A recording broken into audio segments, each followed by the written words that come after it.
Hello mga kabibig, welcome back sa ating YouTube video, sa ating live sa gabing ito. Sa araw na ito, naku grabe mga kabibig, natagpuang sinungaling na naman si Pangulong Bongbong Marcos. Oo kabibig, grabe itong si Pangulong Bongbong Marcos, no? Parang lutang lang, parang hindi niya alam kung ano ang kanyang mga pinagsasalita. Tapos, sabi pa niya, hinamon nila si Kibuloy kaya lumabas at nag-surrender. Nako, ano naman itong drama nila? Nung una, sinabi ni Bongbong Marcos na walang mga baril pumasok ang mga pulis sa KOJC.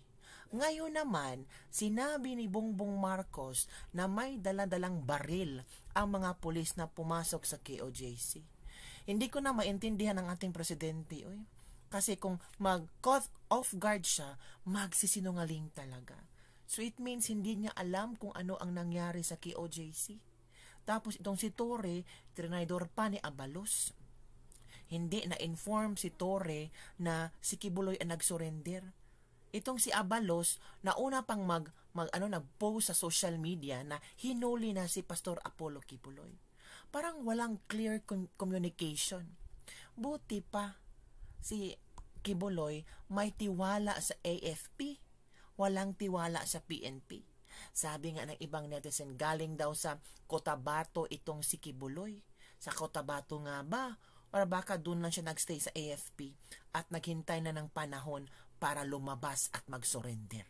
Yan ang mga naiisip na maraming netizen. Si Torre diretso na sa West Philippine Sea kasama si BBM at Abalos at Tambalos-Lot at Lisa. Oo nga kabibig eh. Natatawa talaga ako kay Pangulong Bongbong Marcos. Parang hindi consistent sa mga sinasabi niya ba? Parang, sabi ng iba, number 1, sinungaling. Totoo. Ngayon lang nating ma-check ba, tama pala si Lene, no? Kung si Lene ay lutang, si BBM ay sinungaling. Mas okay na lang yung lutang kaysa sinungaling mga kabibig, di ba? Di ba mga kabibig? Oo ha, ito yung video ni BBM ngayon.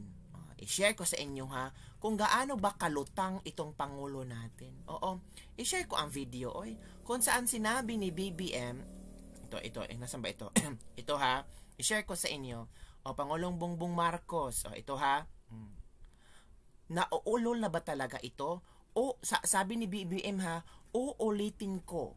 Lahat ng pumasok sa KOJC compound, lahat ng tao natin, ni isa doon ay may dalang baril. Sabi yan ni Bongbong Marcos sa uulitin daw niya. So it means, nasabi na yan noon. Naguguluhan ako. Ito ang bibigyan, manood tayo. Kung merong mga nasaktan, ay may galos lamang, may sugat lamang. No major injuries were sige, sa Tulacan, sa Girian. Ngunit wala namang nasaktan na, wala namang namatay, walang nabaril. Wala daw namatay, kabibig. Walang namatay. Hala, kulang talaga to sa impormasyon. Oy, walang namatay. Ano nangyari kay Bongbong Marcos? Oy, ano ito? Walang namatay daw. Namatayan na nga ang KOJC, tapos sabi ni Bongbong Marcos walang namatay? Hala, sinungaling. Dahil walang ulitin ko. Lahat ng pumasok sa KOJC compound, lahat ng tao natin, ni isa doon ay may dalang baril. Wala sa... Ni isa doon, Nako, again. Tawa na ako nito. Ni isa doon ay may dalang baril. Wala sa kanilang may dalang baril. Dahil hindi mo na malaman kung may dalang baril, iba yung nagiging usapan. Ang instruction ko sa kanila, wala akong gusto masaktan. Hindi ko naman gustong saktan yung mga member ng KOJC. Dahil tinutulungan lang nila yung kanilang sinusundan na leader. Okay, ba't natin sila sasaktan? Ba't pa tayo magdadala ng baril? So, gano'n na lang. And so, again, this is how it should be done. You can't do this without hurting anyone. You can't do this without shooting anyone. That is what police work is meant to be. And this is police work at its best. Kaya congratulations sa lahat ng ating mga kapulisan, yung na-involved, yung behind the scenes na na-involved. Ang ating Chief PNP ay talagang all the time, araw-araw nagre-report sa akin, sometimes 2-3 times a day, kung ano yung mga pangyayari doon. So it means, may alam ang Malacanang. Kasi sabi ni Bongbong Marcos, 2 to 3 times nagre-report. Nagre-report si Torre. Diba, kabibig? Hala ka. Hala. Pero sabi ni Abalos, walang alam ang Malacanang. Hala, oy, ano to, oy? Nakakagulo naman to. Grabe. Naguguluhan ako. Sabi ni Abalos, ha, walang alam ang Malacanang. Pero ngayon, sinabi ni Bongbong Marcos na si Torre ay nagre-report 2 to 3 times. Nagre-report kay BBM. Oh, ito ha. Ito kabibig. Oh, paano na ngayon? 'Di ba? Oh. So siya pala ang sabi ni Proud OFW, hala, huli ka. Ikaw pala ang nag-utos na gawain ang paghalobhob ang KOJC. Oo, kabibig. Nahuli sa bibig ni Bongbong Marcos na siya pala ang nag-utos. Siya pala ang nag-utos. Siya ang nauna. Siya ang nagbigay ng kontrol na ganito gawin nyo. Huwag nyo lang saktan daw. Ito ha, again ha. Pakinggan natin ulit si Go. Kung merong mang nasaktan, ay may galos lamang, may sugat lamang. No major injuries were sige, sa tulakan, sa girian. Ngunit wala namang nasaktan wala namang namatay, walang nabaril. Dahil walang ulitin ko. Lahat ng pumasok sa KOJC compound, lahat ng tao natin, ni isa doon ay may dalang baril. Wala sa kanilang may dalang baril. Ano? Dahil ni isa doon may dalang baril. Wala sa kanila ang may dalang baril. Ha? Ni isa doon may dalang baril. Wala sa kanila may dalang baril. So ano ba talaga? May dalang baril, walang dalang baril. Ako kabibig, nangguluhan ako sa statement niya. Ni isa sa kanila, may dalang baril. Ang tao natin, ni isa doon ay may dalang baril. Wala Ni isa doon, may dalang baril. Tapos, sa kanilang may dalang baril. Dahil hindi mo na malaman kung may dalang baril, iba yung nagiging usapan. Ang instruction ko sa kanila, wala akong gusto masaktan. Hindi ko naman gustong saktan yung mga member ng KOJC. Dahil hindi niya gustong saktan ang tinutulungan lang members nila ng yung kanilang... KOJC. So siya nagutos. Siya ang nagutos. Ayaw ko namang saktan ang members ng KOJC. So siya ang nagutos. Galing sa bibig ni Bongbong Marcos yan. Yung kanilang sinusundan na leader. Bakit ba't natin sila sasaktan? Ba't pa tayo magdadala ng baril? So, gano'n na lang. And so, again, this is how it should be done. You can't do this without hurting anyone. You can't do this without shooting anyone. That is what police work is meant to be. And this is police work at its best. Kaya congratulations sa lahat ng ating mga kapulisan, yung na-involved, yung behind the scenes na na-involved. Ang ating Chief PNP ay talagang all the time, araw-araw araw-araw ha? Report sa akin, sometimes 2-3 times a day. All the time, araw-araw, nag-report 2 to 3 times a day. Kung ano yung mga pangyayari doon sa Davao. So, nako, huli sa bibig mga kabibig. Huli sa kanyang ngabil, huli sa kanyang bibig, na siya ang in control. 'Di ba? Na siya ang in control. Nako, paano yan? Sinabi niya. Ito pa kabibig. Ito pa ha. Ito pa kabibig ha. Wait for a while.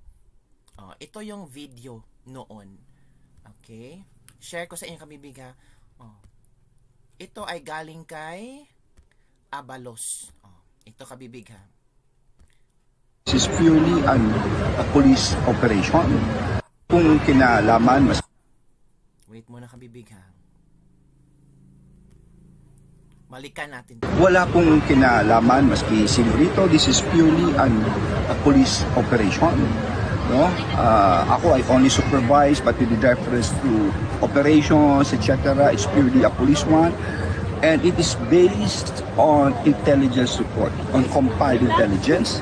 That is why they have to do it. Sabi ko nga, ano ba nangyari ito? Kasi ako naman, I give autonomy to the police. If they feel hindi ako dapat mangharang or what, kasi they know better than me. If they feel there is adequate intelligence report, so be it. If they feel they have to serve it now or tomorrow, what, so be it. No, ayoko maging obstructionist eh. So I give them that much leeway, and according to their compiled intelligence report, talagang nandoon nga talaga, no? But you know, it's more or less 30 hectares. Ang laki nun, ha? 30 hectares is huge, na marami kang mga pupuntahan ng mga gusali na allegedly may mga hidden passageways, may mga nakatago mga kung ano-ano.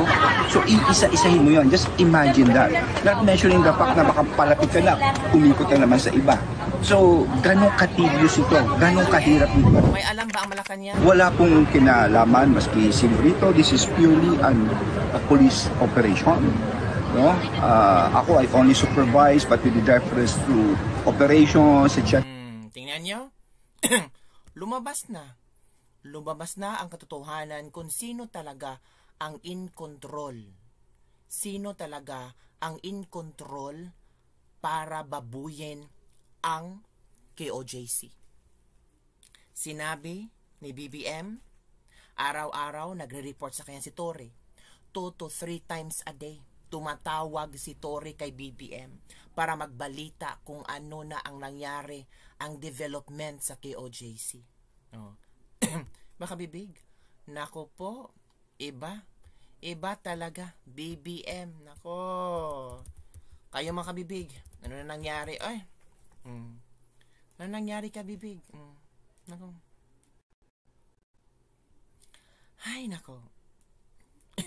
So, ano ang iyong komento dito, mga kabibig? Oh, sabi pa ni BBM na hindi daw magsusurrender or lilitaw si Kibuloy kung hindi nila, hinamon. Loko! Hinamon pala nila si Kibuloy. Sabi ni BBM, hinamon nila si Kibuloy para lilitaw. Paano ba niya hinamon si Kibuloy? Nako po, ang daming drama ni BBM. Nako, ang daming drama niya. Okay, panoorin natin ito, ha. Panoorin natin ang video ito na ito ay kompleto talaga sa mga pagsisinungaling niya. Ewan ko, mga kabibig. Ewan ko kung ano ba. Grabe, na-shock ako. Ito, oh. Let's play. Let's listen in. Sabi, ito an official authority, sasabihin nagsusurrender na ako. Alam ko may court order na may arrest order na ako, kaya magsusurrender na ako. Hindi ganyan yung nangyari. Ang nangyari, napilitan siyang lumabas dahil malapit na ang pulis sa kanya. To his credit, ang sabi niya, yung mga follower niya, magpapakamatay para sa kanya. At ayaw... Ano daw? Grabe naman. Oy, ang kasinungalingan. To an ongoing interview with President Marcos. Let's listen in. Kung saan. Sabi, ito an official authority. Sasabihin, nagsusurrender na ako. Alam ko may court order na may arrest order na ako, kaya magsusurrender na ako. Hindi ganyan yung nangyari. Ang nangyari, napilitan siyang lumabas dahil malapit na ang pulis sa kanya. Napilitang lumabas si Kibuloy kasi malapit na daw ang pulis sa kanyang kinaroroonan. Hala ka, si Kibuloy galing Cotabato, Davao, Cotabato ang layo. Ang pulis nakasentro lang sa KOJC Davao. Pero si Kibuloy galing sa Kidapawan, Cotabato. BBM naman. Grabe naman yung nag-feed sa'yo ng news. Mali-mali. Mapapahiya tayo niyan. Oo, mga kabibig. Diba? Ganun na ba ngayon? Uy, BBM, grabe naman. Uy, make sure yung nakakarating na news sa inyo ay tama at totoo. Nakakahiya naman kung, sus, grabe. Parang ako'y nahiya. Sabi dito ni lawyer ni Kibuloy. This is to inform the Filipino people that Pastor Apollo Kibuloy decided to surrender to PNP and AFP because he does not want the lawless violence to continue to happen in KOJC compound and could not bear to witness a second longer the suffering that his flock was experiencing for many days. Ito pa. Sabi dito mga kabibig, hence, even if he has the right to await the result of legal remedies being resorted by his lawyers, he decided to make the ultimate sacrifice by surrendering himself to the PNP and AFP through the valiant and facilitative efforts exerted by Davao del Norte Governor Edwin Hubahib.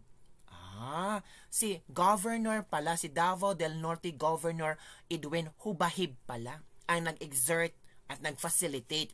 Army Major General Alan Hambala, Colonel Gilbert Roy Ruiz, Lieutenant Colonel Jovely Carmel Cabading, Lieutenant Colonel Pete Malaluan, and Lieutenant Colonel Ricardo Ray Garcia. The honorable police officers led by General Romeo Macapas, Major General Leo Francisco, Colonel Collie John Caduyak, CIDG Colonel Mike Mangahis, Major Edgardo Bahan, at marami pang iba. Nag-surrender si Pastor Apollo Kibuloy. And take note, si Pastor Apollo Kibuloy ay wala sa KOJC compound. Nako, si Pastor Apollo Kibuloy ay nandoon galing sa Cotabato. Tapos sabihin ni BBM, ano yung sabi ni BBM? Ano yung sabi niya? Nako. To his credit, ang sabi niya, yung mga follower niya, magpapakamatay para sa kanya. Grabe. Sabi niya ang mga follower daw ni Kibuloy magpapakamatay. Hindi. Ang nakita ni Kibuloy, ayaw na niyang iprolong ang agony, ayaw niyang madagdagan ng ang tawag dito, paghihirap ng KOJC members. Nakikita kasi ni Kibuloy, namomonitor kasi ni Kibuloy. Ano ba itong sinasabi ni BBM? Magpapakamatay? Hindi naman yun ang nakita yun naman kung ano ang ginawa ng mga KOJC members. Meron ba kayo nakita ng mga KOJC members na nagpapakamatay? Meron ba mga kabibig? Ang ginawa lang ng KOJC members, they're praying, they're singing, they're worshiping, they're giving food to the policemen. They're taking videos. They're protecting the cathedral. Meron bang mga KOJC members na nagsabing magpapakamatay sila? Hindi. Kasi ang turo ni Pastor Apollo Kibuloy sa kanila ay kailangang pangalagaan ang kanilang buhay. Naku, grabe. Ayaw niyang mangyari yun. So to his credit, he was still displaying a modicum of leadership to his followers. Kaya naman, again, I will stress, it was a very involved police action, augmented, of course, by the AFP, augmented by the civilian arms of government.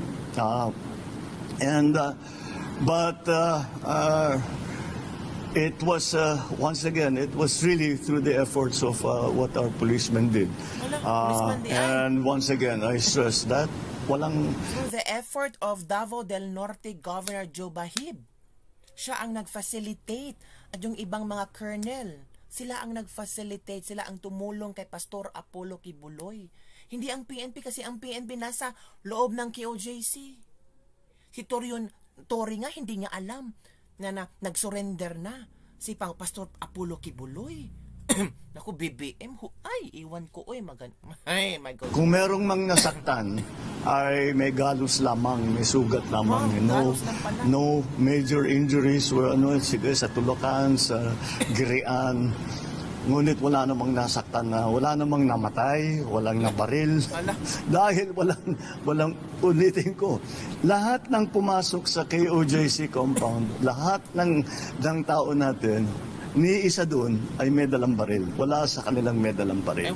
Dahil hindi mo na malaman kung may dalang baril, iba yung nagiging usapan. Yung instruction ko sa kanila, wala akong gusto masaktan. Hindi ko naman gustong saktan yung mga member ng KOJC. So inamin mo, dahil tinutulungan lang nila yung kanilang sinusundan na leader. Bakit ba't natin sila sasaktan? Ba't pa tayo magdadala ng baril? So, ganun na lang. And so, again, this is how it should be done. You can't do this without hurting anyone.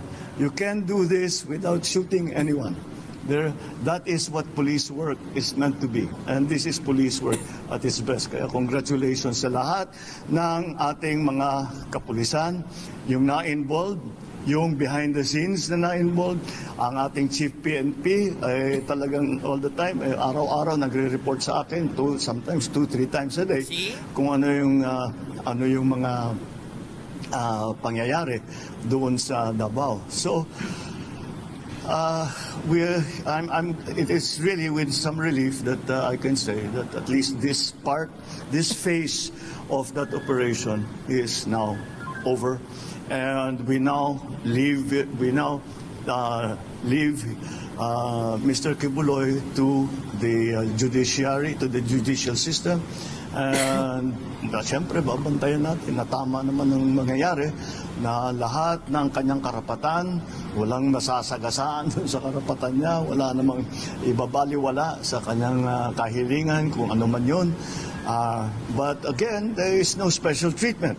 Although he's a very prominent person, we actually, hindi na, kung kahit na may magsabi na gawin natin special treatment, hindi namin alam gawin yun eh. We don't know what special treatment is. So we will treat him like any other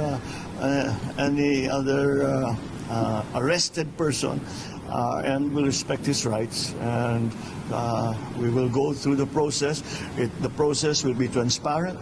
Everyone who is involved will be accountable, and we will demonstrate once again to the world that our judicial system in the Philippines is active, is vibrant, and is working well.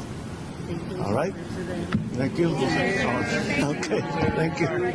Right, Philippine President Ferdinand Marcos there. Ayun mga kabibig. Meron ako ipapakitang video sa inyo. Itong another kasinungalingan ng PNP. Galing pa sa kailang spokesperson. Grabe no? Nagpa-presscon agad-agad ang PNP. Nahawak na po natin si Pastor Kibuloy, si Jacqueline Roy, si Ingrid Canada, si Crescente Canada, at si Silva Semanes po. Nakuha po natin yung custody po nila around 5:30 this afternoon, at mga bandang 6:30 po ay nilipad po natin sila mula po sa Davao at papunta po dito sa Villamor po tayo lumapag. Lumapag po sila ang C-130, lulan po nitong mga nasabing individual, at nakakating po sila dito sa Villamor na around 8:30 ng gabi, at nakakating po tayo dito sa custodial facility na mga around 9-10 ng gabi po. Sa ngayon po ay nag-undergo po sila ng booking process. Kasama na po dyan yung fingerprint at mugshot, at natapos na rin po yung physical and medical examination. At nangyari po itong pangyayari po na ito dahil kanina pong mga bandang 1:30 po ng hapon ay nagkaroon po ng negosasyon para po sa mapayapa po nilang pagsuko, dahil binigyan po natin sila ng ultimatum nang within 24 hours po ay kailangan po nilang sumuko, at nagkaroon po ng negotiation. So ito po ay joint efforts po ng PNP and AFP. Ang sa loob po ba ng sa loob ng Kingdom of Jesus Christ sumuko? Doon po mismo sumuko? Yes po. Apo. Sa loob po ng KOJC compound po natin sila nakuha. Ma'am, dito sa loob ng PNP Custodial Center, magkakasama po sila sa isang kwarto? Paano po mangyayari? Wala pa po tayong detalye po dyan. Maraming salamat po, yun lamang po. Ano po yung susunod na mangyayari po? Ongoing po yung processing po ngayon dahil 5 katao po yan. Sabay-sabay po silang binubuking po ngayon. At na-inspect na rin po sila, at nasa maayos naman po silang kondisyon, although some of them based po doon sa medical examination po, medyo mataas po yung BP, but other than that, okay naman po sila, at tuloy-tuloy po yung processing po ngayon. Ma'am, which case po sila na binuking po kanina? Lahat po ng kaso, at dyan din po nangyari, pagdating po nila dito sa custodial ay isinerve po yung warrant of arrest po sa kanila. Kung matatandaan nyo po, 3 kaso po ito, yung kay Pastor Kibuloy po, yung child abuse po, yung sexual abuse, at yung pong qualified trafficking. So binasahan po sila ng mga kaso po nila at nakaharap po ang kanilang abogado po. At pagkatapos po noon ay binasahan din po sila ng kanilang mga Miranda rights at mga kakapatan po. At pagkatapos po noon ay tuloy-tuloy na po yung ginawang proseso, ongoing po yung proseso po. Nagbigay po ang PNP po ng ultimatum po na sumuko po sila, otherwise po ay papasukin na po natin yung isang particular building na hindi po tayo pinapayagan pong pumasok. So nagkaroon po ng negotiation ang PNP na kinatawan po ng intelligence group at ISAP. Pinagtulungan po ito that led to the peaceful surrender po ni Pastor Kibuloy at apat pa, at papasalamat po tayo doon sa naging mapayapa pong at least nitong proseso po na ito. Ma'am, so in particular sila ang nagtago? I don't have at liberty to reveal that. Ang importante po sa ngayon ay nasa kustodiya po ng PNP po ito, at ang mangyayari po niyan ay bukas po inaasahan po natin na i-return po yung mga warrants of arrest doon po sa mga issuing courts, particularly dyan po sa Quezon City kung saan nailipat na po yung mga kasong na isang pa po natin sa Davao at doon naman po sa RTC 159 po. Ma'am, yung Pero hindi po bang- underground, ma'am. Wala pong underground. I don't have any information on that po. Ma'am, Basta yung- importante po ay nasa atin na po yung mga pinaghahanap po. Ma'am, same lang ba yung room na can you give us kung merong aircon, merong ano po paano? Wala pa po, hindi ko pa po nakikita kung saan po silang kwarto po, maliit din but meron na pong plano dahil kanina nga po habang ongoing po yung negotiation ay pinagplanuhan na rin po kung saan po silang mga selda po mapupunta. But magbibigay po kami ng additional details as we go. Pero definitely ma'am, magkakahiwalay sila. Magkakahiwalay sila. Ano po yung plano, ma'am? Ano po yung plano? Ano po yung nakasaad sa plano, ma'am? Well, as to the operational details and planning, antayin na lang po natin na papatapusin lang po na natin yung proseso po. What's important is we just would like to confirm po na nasa custody na po ng PNP si Pastor Tubuloy. Ito na. Ito kabibig ha. Papasok lang na balita. Makikita na natin ang si Pastor Apollo Kibuloy mga kabibig na nasa kustodiya na. Ito, may video tayo. Nagpa-press con pala ang PNP kanina mga kabibig. Ito Ayan. Iniharap sa isang press conference sa Camp Crame sina KOJC leader Pastor Apollo Kibuloy at iba pang mga kapwa akusado. Ayon sa PNP, ang pagsugod ng Kibuloy ay dahil na rin sa tuloy-tuloy na operasyon sa KOJC compound. Anong rason nila? Dahil sa tuloy-tuloy na operasyon Okay sa na po. KOJC compound. Pakilabas na lang, please. Thank you. Si Kibuloy. Thank you very much. Yun nakabibig, nakita nyo nakabibig ang pagsuko at pagpresenta sa press kay Pastor Apollo Kibuloy. Again mga kabibig, panoorin natin ulit ang pagpresenta Pastor Apollo Kibuloy, Jacqueline Roy, ni Marbel Presente Canada at and Residente, Benhur Abalos kina Pastor Apollo Kibuloy. Ingrid Canada and Sylvia Semanes.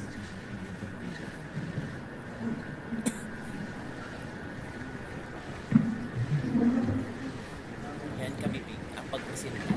At heto naman ang kabuuang video. Ito kanina pagpresenta nila kay Pastor Apollo.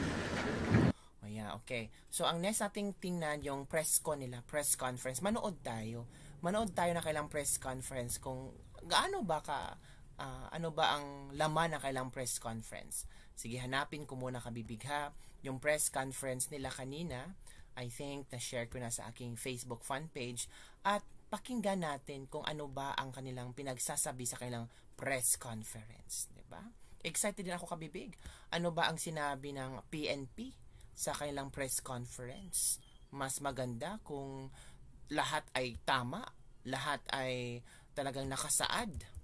And the same time, totoo lahat. Hindi yung puro gawa-gawa lang. Kasi marami mga ebidensya, mga video na nagsilabasan mga kabibig. So, sana naging totoo. Okay.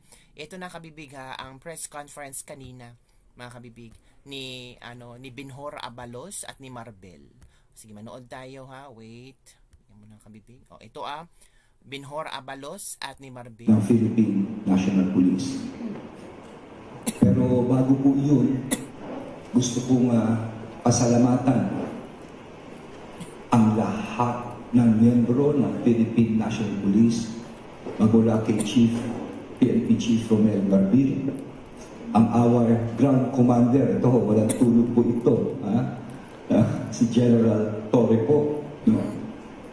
Marami po sila, General Macapas, General Rubinki, sila Colonel Hansel, sa lahat po ng pamunuan ng PNP na ilang araw na walang tulog. No? Ang daming inabot na mga demanda inabot po namin Napakaraming demanda ang inabot Maghintay-hintay ka sa demanda. Pero naniniwala kami sa pulis na yung intelligence, na sinasabi ng intelligence, talagang nandun si Pastor Kibuloy. And of course, gusto kong pasalamatan ang ating mahal na Pangulo, Bongbong Marcos. Intelligence, may intelligence sila ba na nandun daw si Pastor Apollo sa loob ng QC? Siya, higit sa lahat sa kanyang tiwala sa kapulisan na gagawin ng tama. Mabigat po itong pinagdaanan dahil ilang linggo, yung grupo po nila, yung PNP, hindi umalis doon. Katakot-takot na demanda. Yung iba nasaktan na po at may pressure na umalis kami. Pero tama ang naging desisyon ng pulis. Hindi po kami umalis, hindi umalis ang PNP despite everything. Mamaya ipapakita ang larawan kung kano kadami ang pulis doon. Ang big break ay noong Biyernes na kung saan ay may mga testigong lumabas at nagsabi tungkol sa mga bagay-bagay na kung saan si Pastor. At nung Sabado pa lang, pakikita niyo sa larawan mamaya kung kano kadaming pulis ang hinanda ni General Torre for the assault doon sa lugar na yun, base rito sa intelligence report.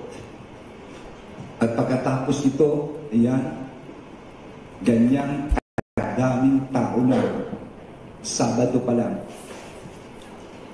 Kumbaga sa pinaghahandaan mo na lahat. Final assault na yan.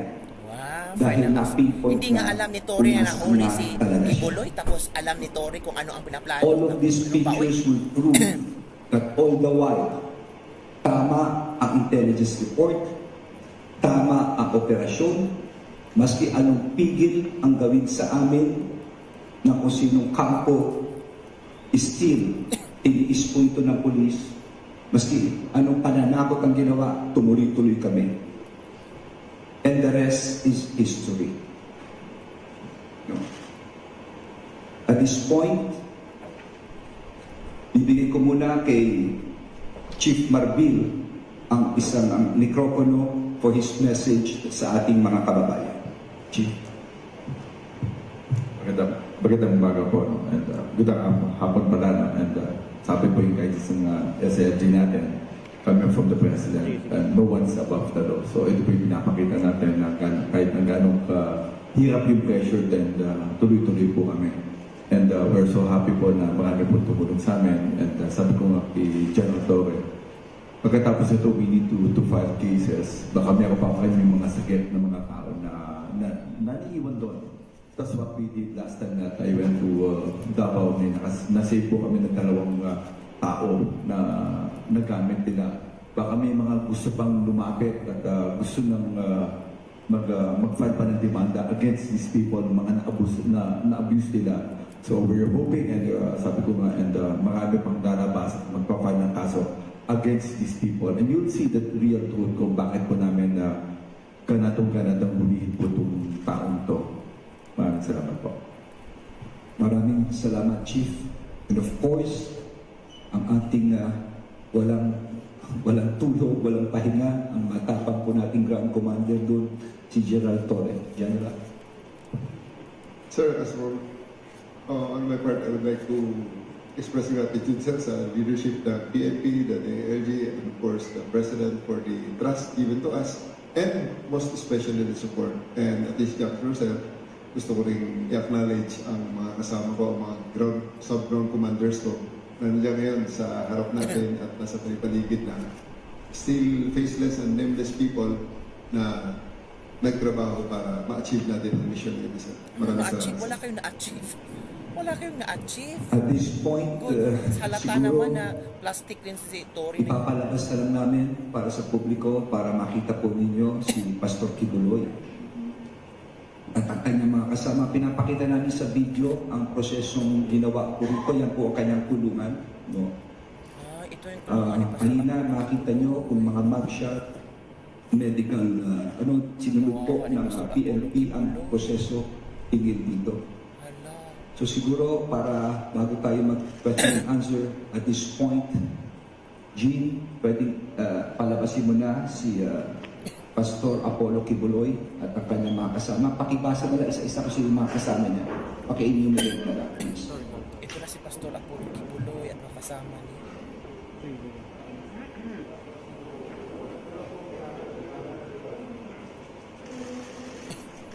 May oras dito. Pastor Apollo Kibuloy, Jacqueline Roy, Crescente Canada alias Enteng,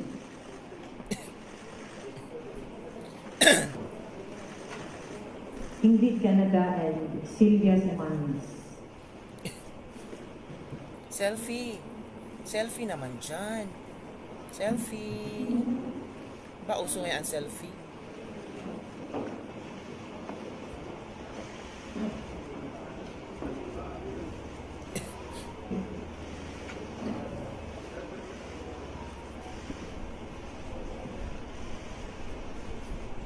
Okay? Okay na po. Pakilabas na lang, G, please. Thank you. Thank you very much.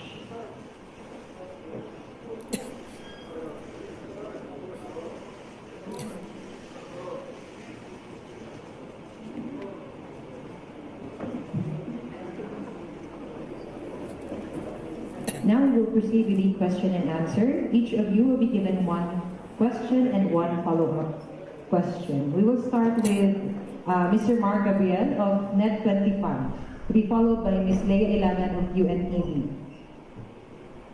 Good afternoon, Sir Secretary General Macbillion, General Top. Sir, can you give us detail kung paano ba talaga yung nangyaring pagsuko ni Pastor? Ako, isa lang masasabi ko, no? Kasi yung word na pagsuko, no? Nagkaroon ng konting sa nahuli at sa nasuko. Kaklaruhin ko lang, no, na nakita niyo yung litrato. Ilang araw pinagpaguran ng kapulisan. At to commend General Torre and his group and General Marbil, nasa korte na uli na I mean, for me, it makes no difference kung sumuko ka man. There's a big difference between practically napaligiran ka na Siguro kung nasa ibang lugar ka, kung nasa Mindanao ka, kung nasa Visayas ka, nasa Luzon ka, yun, pwede ba sabihin mong sumuko? Pero kung nasa isang lugar ka na napapaligiran ka na ng pulis, at doon ka rin nahalkuha, halos yun And I explained it dito sa Philippine Star, no? Nakalagay ko rito yun. No, malinaw. No? So, yun po ang sa akin. To give you a detail of what actually happened, probably I could give it to General Marbil, okay, General Torre. Gusto ko nila i-detalye yung nangyari ng araw na yun. Nick, siguro, you can give the details. Sige, Torre, kinig tayo sa details. Ano? As the Secretary said, yung pagsuko.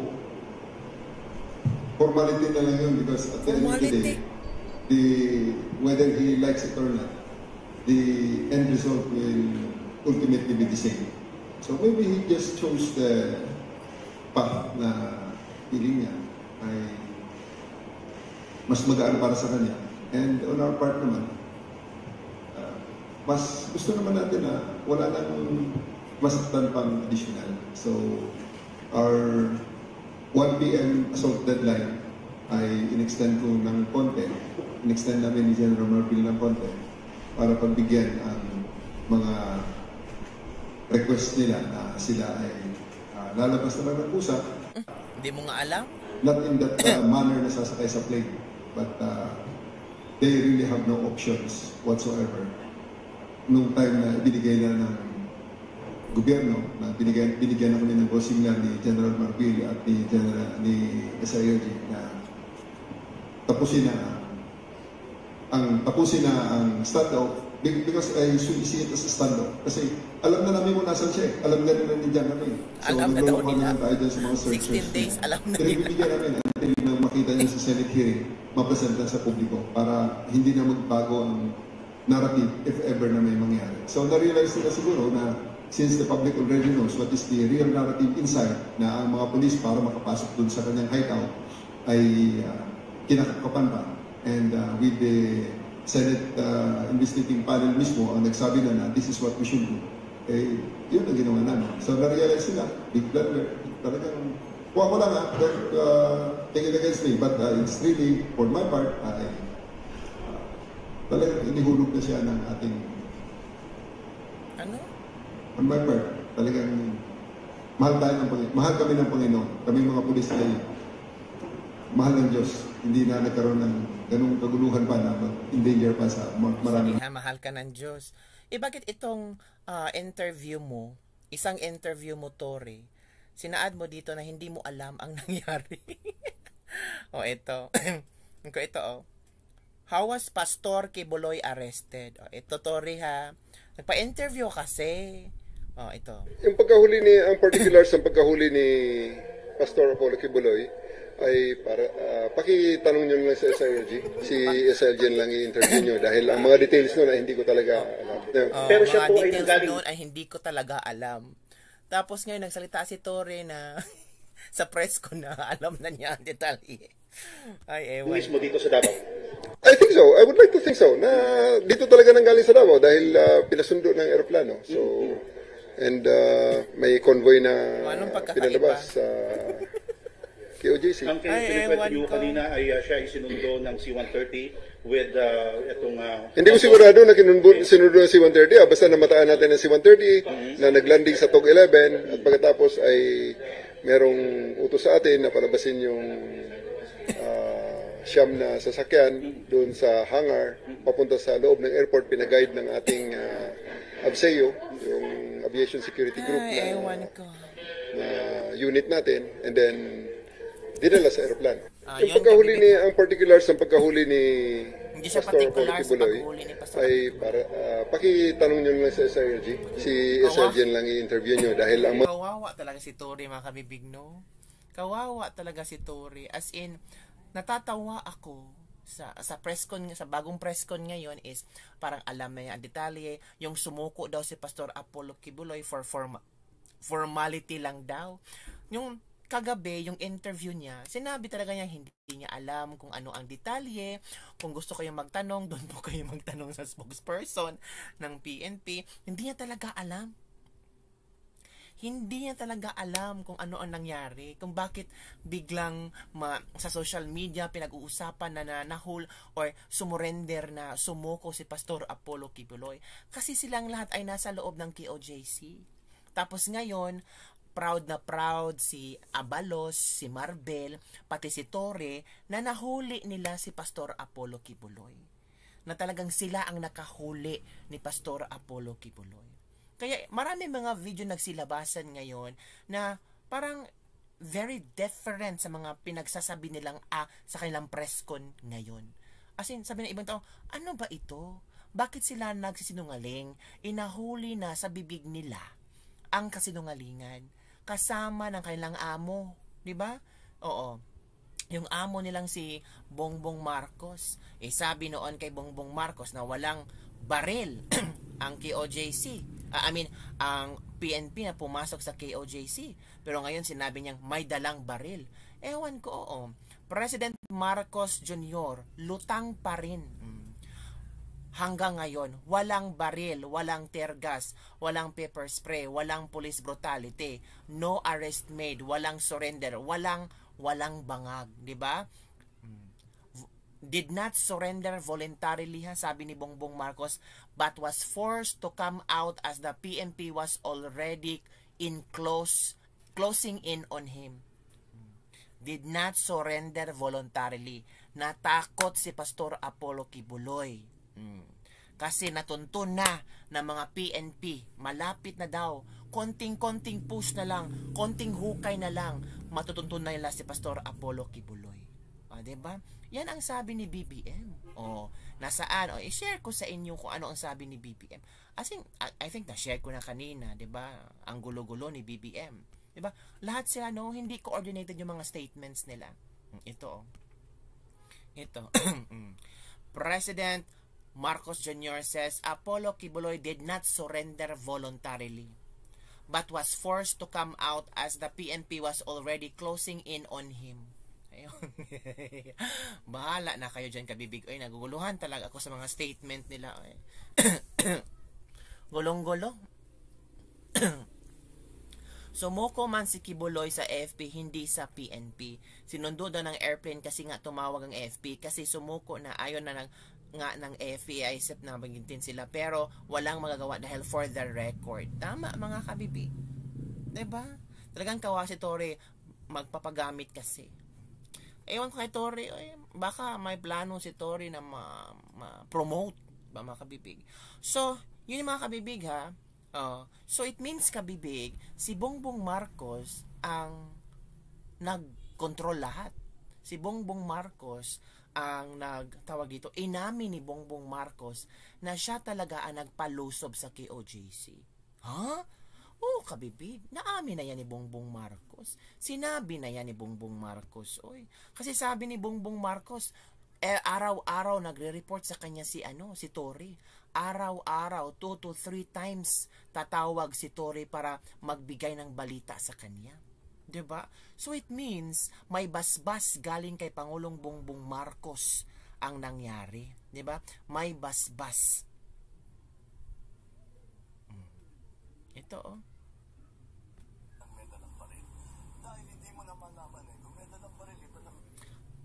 Ay nako mga kabibig.